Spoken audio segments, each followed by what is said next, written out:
শিয়া দলের প্রথম যে দলটা, যেটা সেই ওসমান রাদিয়াল্লাহু আনহুর যুগে যে দলের উৎপত্তি, সাবাইয়া, আব্দুল্লাহ ইবনে সাবার থেকে এটার উৎপত্তি, একজন ইহুদি থেকে, সেই সাবাইয়া দলের যে বিশ্বাসগুলো ছিল, পরবর্তী দলগুলো সেই বিশ্বাসগুলো তাদের কাছ থেকে ধার করে নিয়েছে।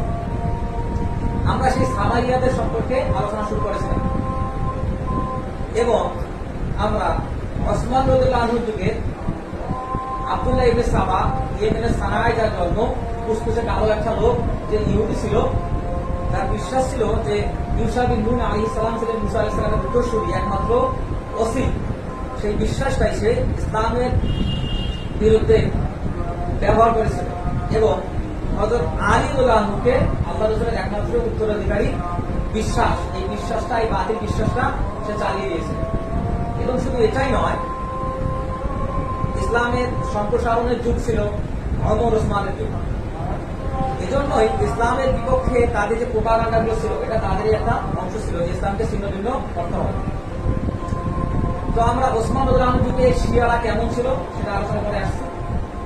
সামান্য একটু আলোচনা হয়েছিল আলী রাদিয়াল্লাহু আনহুর যুগে শিয়াদের অবস্থাটা কেমন ছিল, আমরা সে সম্পর্কে আলোচনা করব ইনশাআল্লাহ তাআলা। ইমাম ইবনে তাইমিয়া রাহিমাহুল্লাহ তার মাজমুউল ফাতাওয়া 35তম খণ্ডের 184 পৃষ্ঠায় যে বিষয়গুলো আলোচনা করেছেন, আমি সংক্ষিপ্তভাবে সেগুলো আলোচনা করব ইনশাআল্লাহ। আমার তৌফিক ইল্লা বিল্লাহ, আলাইহি তাওয়াক্কালতু ওয়া ইলাইহি উনীব। ইমাম ইবনে তাইমিয়া রাহিমাহুল্লাহ তিনি বলেছেন যে হযরত আলী রাদিয়াল্লাহু আনহুর যুগে যারা পরিচয় দিত শিয়াত ও আলী, মানে আমরা আলীর সমর্থক, এটা তিনটা দলে বিভক্ত ছিল। এই তিনটা দলের প্রথম দলের বৈশিষ্ট্য হচ্ছে তাদের বলা হতো মুফাজ্জিলা। মুফাজ্জিলা শব্দটা আছে ফজিলত থেকে। মুফাজ্জিলা শিয়া কারা? এরা হচ্ছে তারা যারা আলী রাদিয়াল্লাহু আনহুকে অন্য সকল সাহাবীদের উপর গুরুত্ব দিত। তাদের আরেকটা বৈশিষ্ট্য হচ্ছে তারা আলী রাদিয়াল্লাহু আনহুকে ওসমান রাদিয়াল্লাহু আনহুর উপর বেশি ফজিলতপূর্ণ মনে করত। তাদের আরেকটা বৈশিষ্ট্য হচ্ছে তারা শায়খাইন যে আছে আমাদের, আবু বকর এবং ওমর রাদিয়াল্লাহু আনহুমা, তাদের উপর আলী রাদিয়াল্লাহু আনহুকে বেশি গুরুত্ব দিত। কিন্তু আমরা সেই বিষয়ে আলোচনা করে আসছি যে সাহাবীদের মধ্য থেকে সবচেয়ে বেশি মর্যাদা আবু বকরের, তারপর ওমরের, তারপর ওসমানের, তারপর আলী। আমরা এগুলো আলোচনা করে আসছি। তো এই মুফাজ্জিলার বৈশিষ্ট্য হচ্ছে তারা আলী রাদিয়াল্লাহু আনহু শ্রেষ্ঠত্ব বর্ণনা করত সকল সাহাবীদের উপরে, যেটা একটা বিদআত। দ্বিতীয় বিষয়টা হচ্ছে আরেকটা দল ছিল যাদেরকে বলা হতো সাব্বাবা। প্রথম দলের বৈশিষ্ট্য ফজিলত বর্ণনা করা, অতিরঞ্জিত ফজিলত। দ্বিতীয় দলের নাম হচ্ছে সাব্বাবা। সাব্বাবা শব্দটা আসছে গালি থেকে। সাবাবা মানে গালি দেওয়া। সিবাবুল মুসলিম ফুসুক, আমরা হাদিস পড়ে আসছি। প্রতিটা মুসলিমকে গালি দেওয়া, ফাসিক এবং হত্যা করা কুফরি কাজ, সিবা। সেখান থেকে সাব্বাবা শব্দটা আসছে। সাব্বাবা হচ্ছে গালি দেওয়া। প্রথম দল ফজিলত বর্ণনা করলেও দ্বিতীয় দল যে সাব্বাবা, তারা সাহাবীদেরকে গালি দিত। কেমন? ওই যে আল্লাহ রাসূল বলে গেছেন মান কুনতু মাওলাহু ফাআলিকুল মাওলাহু, ওই যে গাদিরা কুমের যে আলোচনা আমরা করে আসছি সেইখানে। সেই পরিপ্রেক্ষিতে তারা বলতো, যেহেতু তারা আল্লাহ রাসূলের এই হাদিসটা মানে নাই, যেহেতু তারা ইবতিদাত করছে, দিন থেকে বের হয়ে গেছে, সুতরাং তাদেরকে গালি দেওয়া জায়েজ। তারা গালি দেওয়াটা নিজের উপরে বাধ্যতামূলক করে নিয়েছিল। এরাই হচ্ছে সাব্বাবা। তৃতীয় দল হচ্ছে গালিয়া। গালিয়া শব্দটা হচ্ছে গুরু থেকে। গুরু মানে অতিরঞ্জিত করে। গালিয়া কারা? গালিয়া হচ্ছে ওরাই যারা আলী রাদিয়াল্লাহু আনহু কেন্দ্রিক এমন কিছু বিশ্বাস তাদের ভিতরে ছিল যা তাদেরকে কাফের বানিয়ে দিতে সক্ষম। যেমন তারা আলী রাদিয়াল্লাহু আনহুকে আল্লাহর অবতার মনে করত, নাউযুবিল্লাহ, এবং তারা আলী রাদিয়াল্লাহু আনহুকে আল্লাহ মনে করত। এটাই হচ্ছে গালিয়াদের আসল রূপ। তো আমরা মুফাজ্জিলাদের সম্পর্কে শুনলাম, যারা তার এরকম ফজিলত বর্ণনা করত, তাদের বিপক্ষে আলী রাদিয়াল্লাহু আনহুর ভাষণ ছিল। এটা হাদিসে মুতাওয়াতির এর মাধ্যমে প্রমাণিত যে আলী রাদিয়াল্লাহু আনহু বারবার বিভিন্ন ভাষণের মাধ্যমে এটা বলছেন যে এই উম্মতের মধ্যে নবীজির পরে সর্বোত্তম মানুষ হচ্ছে আবু বকর, তারপর ওমর, তারপর ওসমান। এবং আমরা আব্দুল্লাহ ইবনে ওমর রাদিয়াল্লাহু আনহুমা ওনার আসার থেকেও আমরা জানি যে তিনি বলছেন যে আমরা রাসূলুল্লাহ সাল্লাল্লাহু আলাইহি ওয়াসাল্লামের যুগে আমাদের মর্যাদা এভাবে বর্ণনা করতাম। কিভাবে? প্রথমে আবু বকর, তারপর ওমর, তারপর ওসমান, তারপর আলী। আমরা এগুলো শুনে আসছি।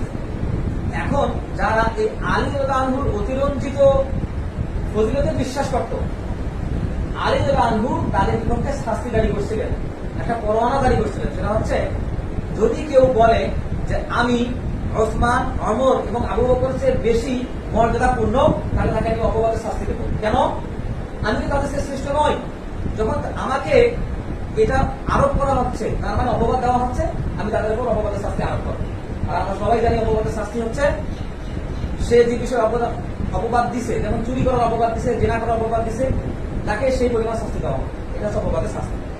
এরপরে সাপা বা যারা নিজেদের উপরে সাহাবীদেরকে গালি দেওয়া ফরজ করে নিয়েছে, তাদের আরো কিছু বৈশিষ্ট্য হচ্ছে যে যখন তারা আবু বকর এবং ওমরকে গালি দিত, তারপর তারা চিন্তা ভাবনা করলো যে তাদেরকে অভিশাপও দেওয়া যাবে।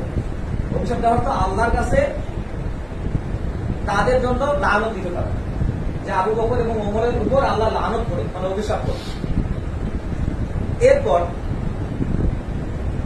এই বিষয়ে আলী রাদিয়াল্লাহু কাছে একটা তথ্য গেল যে অমুক এক লোক আছে, সে প্রচার করতেছে যে আপনার মর্যাদা নাকি আবু বকর এবং ওমরের চেয়ে বেশি। তখন আলী রাদিয়াল্লাহু ওই লোককে ধরে আনার জন্য সেনা পাঠালেন। কেন? এর আগে তিনি কিন্তু ফরমান জারি করছেন, যারা আমার ফজিলত বেশি বর্ণনা করবে আবু বকর ওমরের চেয়ে, তাদেরকে আমি অপবাদের শাস্তি দেব। ওই লোককে ধরার জন্য তিনি সেনা পাঠাইছেন। যখন পাঠাইছেন, তখন এই লোকটা কুফা থেকে অন্য কিরকিসিয়া নামে একটা জায়গায় পালিয়ে গেছে। পালিয়ে গিয়ে আলী রাদিয়াল্লাহু নামে কুৎসারণা শুরু করছে।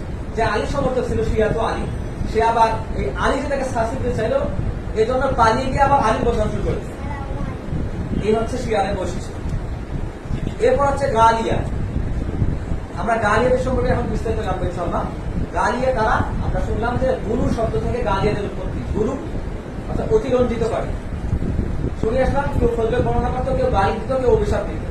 তাহলে অতিরঞ্জিতকারীটা আমার কিরকম অতিরঞ্জিতকারী ছিল, এটা আমাদের বুঝতে হবে। তো এদের সম্পর্কে বলতে গেলে আমাদের বর্তমান যুগের যে শিয়া বিশ্বাস, এই সম্পর্কে একটু দৃষ্টিপাত করতে হবে। কেন? যে এই যারা গালিয়া ছিল, এরা যেসব বিষয়ে অতিরঞ্জিত করেছে, যেসব বিষয়ে অতিরঞ্জন করেছে, বাড়াবাড়ি করেছে, এই বিশ্বাসগুলোই বর্তমান জামানায় যারা শিয়া আছে, যেমন ইসনা আশারে শিয়া আছে, নুসাইরিয়া শিয়া আছে, এবং এদেরকে সম্মিলিতভাবে রাফিজি শিয়া বলা হয়। রাফিজি শিয়া কারা, এই বিষয়ে আমাদের ক্লিয়ার থাকতে হবে, চিন্তা ভাবনা। কেন? রাফিজিদের উৎপত্তি হচ্ছে 121 হিজরিতে, কিন্তু রাফিজিদের যে বিশ্বাস, রাফিজি কাদেরকে বলা হয়? যারা সাহাবীদেরকে গালি দেয় তাদেরকে রাফিজি বলা হয়। এই সাহাবীদেরকে গালি দেওয়ার যে ট্রেডিশন শিয়া ধর্মে, সেই ট্রেডিশনটা পরে 121 হিজরির পরে যত দল সৃষ্টি হয়েছে, সব দলে এই সাহাবীদেরকে গালি দেওয়ার যে ট্রেডিশন, এটা পালন করে আসছে, এবং এদেরকে রাফিজি বলা হয়। রাফিজির সম্পর্কে মাজমুল ফাতাওয়া আসছেন, ইমাম ইবনে তাইমিয়া রাহিমাহুল্লাহ বলছেন যে রাফিজিরা যে কাফের, এই বিষয়ে উম্মতের মধ্যে ইজমা হয়েছে। এজন্যই এই গালিয়াদের সম্পর্কে আমাদের ভালো করে জানতে হবে। কেন? এই গালিয়াদের রূপটাই রাফিজিরা নিয়েছে, এবং রাফিজিদের রূপ যেটা, সেটাই বর্তমান শিয়া জনগোষ্ঠীগুলো নিয়েছে, শিয়া দলগুলো নিয়েছে। এই গালিয়াদের ভিতরে চিন্তা করেন, আলী রাদিয়াল্লাহু সময়ে তার সম্পর্কে এই গালিয়ারা অতিরঞ্জিতকারীরা কিরূপ বিশ্বাস করতে করত। প্রথমত এরা একটা দল তৈরি করছে, যেটা বিদাত, যখন আল্লাহ রাসূলের সাহাবীরা উপস্থিত ছিলেন। দ্বিতীয়ত, তারা শুধুমাত্র আলী রাদিয়াল্লাহু ইমামত মানত, যে আলী একমাত্র ইমাম এবং আল্লাহর পক্ষ থেকে নির্বাচিত ইমাম। কেন? তারা বলতো যে আল্লাহ সুবহানাহু ওয়া তাআলা যেমন নবী নির্বাচিত করছে, ঠিক সেই রকম ভাবে প্রত্যেক নবীর অধীনে একজন করে ওসি বা অভিভাবক নির্বাচন করছে। এবং এটা কিন্তু জাল হাদিস আসছে, জাল হাদিসের কথা বলতেছে। তো এই যে ওসি নির্ধারণ করছেন, সেই একমাত্র এই উম্মতের ওসি হচ্ছে আলী রাদিয়াল্লাহু আনহু। তাদের এই দাবি। এই ওসি পরবর্তীতে ইমামতের কাতারে চলে গেছে, ইমামতের কাতার থেকে পরবর্তীতে খেলাফতের কাতারে চলে গেছে। তারা বলা শুরু করছে যেহেতু প্রথম ইমামত আলী, সুতরাং প্রথম খেলাফত আলী। আবু বকর ওমর ওসমানের প্রথম খেলাফত নিছেন, তারা কি করছেন? তারা সাহাবীদেরকে গাসিয়া বলে, মানে তারা জবরদখল করছেন, খেলাফত জবরদখল করে প্রথমে তারা খলিফা হয়েছে, এটা তারা বলে। এরপরে তারা আলী রাদিয়াল্লাহু আনহুকে আবু বকর এবং ওমরের উপর প্রাধান্য দেয়, এবং তারা যে বললো যে আম্মার, মিকদাদ, সালমান ফার্সি রাদিয়াল্লাহু আনহুম, এই কয়েকজন সাহাবী বাদে সবাই কাফের হয়ে গেছে। এই কয়েকজন সাহাবী বাদে, 4 জন সাহাবী বাদে সবাই কাফের হয়ে গেছে। তারা এটা বলা শুরু করে, সকল সাহাবীকে তারা কাফের বলে। এবং এই যে সাহাবীদেরকে অর্থাৎ নবীর সাথীদেরকে কাফের বলা, এটা হচ্ছে সেই সৃষ্টির ইতিহাস থেকে অর্থাৎ আদম থেকে হযরত মুহাম্মদ সাল্লাল্লাহু আলাইহি ওয়াসাল্লাম পর্যন্ত এরাই প্রথম দল যারা নবীর সাথীদেরকে খারাপ মানুষ বলা শুরু করছে। ঈসার সাথীদেরকে খ্রিস্টানরা খারাপ বলে না, মুসার সাথীদেরকে ইহুদিরা খারাপ বলে না, সকল নবীর সাথীদেরকে সেই নবীর উম্মতেরা সর্বোত্তম মানুষ বলে। কিন্তু এই শিয়াই একমাত্র দল যারা নবীর সাথীদেরকে কাফের বলে। শিয়াদের অন্যতম বৈশিষ্ট্য। এরপর হচ্ছে তারা বিশ্বাস করে যে কিয়ামতের পূর্বে যে দাব্বাতুল আরদ আসবে, ভবিষ্যৎ থেকে একটা প্রাণী বের হবে, বলা হয় সেটা মানুষের সঙ্গে কথা বলবে, এটা বলা দাব্বাতুল আরদ। তো তারা বিশ্বাস করে এই দাব্বাতুল আরদ রূপে আলী রাদিয়াল্লাহু আনহু পৃথিবীতে আসবে। এটা কিয়ামতের একটা আলামত। তারা সেটাকে আলীর উপর প্রয়োগ করে যে আলী পৃথিবীতে আসবেন, দাব্বাতুল আরদ রূপে পৃথিবীতে আসবে। এরপর তারা বিশ্বাস করে, আমরা আহলে বাইতের হাদিসটা শুনে আসছি, তারা বিশ্বাস করে আহলে বাইতের কাছে গোপন ইলম আছে। কিন্তু রাসূলুল্লাহ সাল্লাল্লাহু আলাইহি ওয়াসাল্লাম কি আমাদের কাছে কোনো কিছু গোপন করছেন? এটা কোনোভাবে সম্ভব? আল্লাহ সুবহানাহু ওয়া তাআলা তার পক্ষে সাক্ষী দিয়েছেন। বিদায় হতে যখন তিনি বললেন যে হে সাহাবী আপনারা সাক্ষী থাকেন, আমি কি আপনাদের কাছে পৌঁছে দিছি? তখন সাহাবীরা বারবার বললো হ্যাঁ আল্লাহ রাসূল বালা অবশ্যই পৌঁছে দিয়েছেন। তখন আল্লাহ কোরআনে আয়াত নাযিল করলেন, আল ইয়াউমা আকমালতু লাকুম দীনাকুম ওয়া আতমামতু আলাইকুম নি'মাতি ওয়া রাদিতু লাকুম ইসলাম দীনা। এই যে আয়াত নাযিল করলেন যে আমি ধর্মকে পরিপূর্ণ করে দিয়েছি। তো তারা বিশ্বাস করে যে ধর্ম অপরিপূর্ণ, আমরা যেটা জানি সেই ধর্ম। আর তারা তাদের কাছে গোপন ইলম আছে। কেন? তারা আহলে বাইতের কাছে সেই গোপন ইলমটা পাইছে। শুধু এটাই না, তারা বিশ্বাস করে আমাদের যে কোরআন আছে সেখানে একটা প্রসিদ্ধ মত আছে 6666টা আয়াত আছে। পরে আর একটা মত আছে যে কেউ কেউ আলিফ লাম মিম, আলিফ লাম র কিংবা বিসমিল্লাহকে আয়াত ধরেন নাই, সেই হিসেবে আছে 6236টা আয়াত। তো তারা বিশ্বাস করে যে পবিত্র কোরআনে 17,000 আয়াত আছে। তাদের বিশ্বাস এটা এই 17,000 আয়াত, এগুলো বাকি যে আয়াতগুলো সেগুলো শুধু আহলে বাইতের কাছে রক্ষিত আছে এবং সেটা আহলে বাইতের যারা উত্তরসূরি তাদের কাছেই সিনা বসিনা এটা পরিবাহিত হয়, এটা সাধারণ মানুষের কাছে নাই। এটা হচ্ছে তাদের বিশ্বাস। এরপর এগুলো হচ্ছে বিদআত, কিছু বিতর্কিত বিশ্বাস আছে তাদের, যে কারণে কিন্তু তারা কাফের। তো তারা বিশ্বাস করে হাসান আসকারী, পরবর্তীতে ইনশাআল্লাহ বিস্তারিত বলবো, হাসান আসকারী গায়েব হয়ে গেছেন। তারা বিশ্বাস করে কত বছর বয়সে? 5 বছর বয়সে। 5 বছর বয়সে গায়েব হওয়ার পরে তিনি প্রায় 500 বছরের মতো গায়েব ছিলেন। এই 500 বছরে তিনি কিছু কিছু লোকের কাছে চিঠি পাঠাইতেন, তাদের মাধ্যমে সবকিছু পরিচালনা করতেন। এরপরে তিনি গায়েব হয়ে গেছেন। এখন পর্যন্ত তিনি বের হন নাই। তিনি সামরা নামে এক গুহায় ইরাকের, সেখানে তিনি লুকিয়ে আছেন এবং এরা রোজ ওই পাহাড়ের গুহার সামনে গিয়ে তাকে ডাকাডাকি করে এখন পর্যন্ত। তো তিনি যে 5 বছর বয়সে গায়েব হয়ে গেছেন, তারা দাবি করে তার সন্তান আছে। 5 বছর বয়সে কোন লোক গায়েব হয়ে গেছে, তার আবার সন্তান দাবি করতেছে। কিভাবে? যে আত্মার পরিবর্তন করে উনি পৃথিবীতে আসছিলেন এবং উত্তরসূরি রেখে গেছেন। এজন্যই তারা বলে ইমামদের আত্মার পরিবর্তন হয়। আচ্ছা, আর বড় কথা হচ্ছে আলী রাদিয়াল্লাহু আনহু বর্তমান কোথায় আছে? তাদের বিশ্বাস হচ্ছে আলী রাদিয়াল্লাহু আনহু এখন আসমানে আছেন, মেঘপুঞ্জে ওড়াউড়ি করতেছেন, ইসরাফিল ফেরেশতার ভূমিকায় আছেন। তিনি যখন চাবুক দেন, আমরা যেটাকে বজ্রপাত বলি, বলেন যে তখন আলী রাদিয়াল্লাহু আনহু রাগ হয়েছে। আর যে বজ্রপাতের শব্দ শুনি সেটা হচ্ছে চাবুকের শব্দ। এটা আলী রাদিয়াল্লাহু আনহুর প্রতি তাদের বিশ্বাস। এবং এদের কাছে গোপন ওহী আসে। যারা দাবি করে ওই যে ইলহাম যে হয়, স্বপ্নে ইলহাম, সেরকম চিন্তা ভাবনা, এগুলো হচ্ছে কুফরি বিশ্বাস। গালিয়াদের আরো কিছু বিশ্বাস ছিল। আমরা সবাই জানি যে আলী রাদিয়াল্লাহু আনহু মদিনা থেকে তার রাজধানী নিয়ে গেছিলেন কুফায়, ইরাকের কুফায় নিয়ে গেছিলেন। তার একটা কৌশল ছিল, এই কুফা কেন্দ্রিক যে চিন্তা ভাবনা, যে কুফা সম্পর্কে বা ইরাক সম্পর্কে মুহাদ্দিসিনে কেরামদের মতামত হচ্ছে যদি ইরাকে এক লাইনের হাদিস ঢোকে তাহলে ইরাক থেকে সেটা 10 লাইনের হাদিস হিসেবে বের হয়। মানে তারা বানায় হাদিস, 1 লাইনের হাদিস ঢুকলে 10 লাইনের হাদিস হিসেবে বের হয় সেটা। এভাবে তারা হাদিস বানাইত।